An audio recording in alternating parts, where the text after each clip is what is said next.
Was there a Yes. failure of intelligence? You heard both sides of the argument from Representative Adyong and Senator De La Rosa. Well, I don't think it's for me to answer that question. I think it's for the intelligence community to answer that question. But it's really possible for these types of events to be under the radar.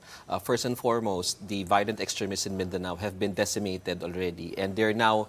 What we have are the remnants of the groups that were responsible for numerous attacks in the past. So, these are their last actions that they're doing. Unfortunately, this led to deaths in Marawi, in Mindanao State University. So it's really for the intelligence community, for them to say if there was a failure of intelligence in this regard. Are we sure though, ADG, na nasugpo na talaga natin for the most part, no?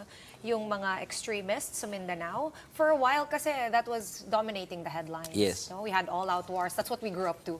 Now it's like we're moving to the West Philippine Sea as well as other threats, external threats. That's what you'd always tell us also, because yung internal threats natin are more or less controlled. Does this not show na maybe we have to take a second look?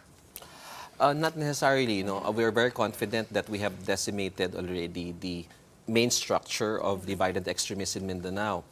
We say this with confidence because we have seen the number of attacks go down exponentially since the passage of the Anti-Terrorism Act, since the decimation of the ISIS Mauti group during the Marawi siege, and the number of surrenderies that have gone back to the government. In fact, in the Global Terrorism Index, we have gone down significantly. Before we were at the top 10, we're now at the number 18. So definitely, if you go and ask the people in Mindanao, even the security forces, they will tell you that it has been relatively peaceful. No, there is a functioning government there. There's the BARM government, which has been functioning under the Bangsamoro Organic Law for the past several years. So all of this has led to peace in Mindanao.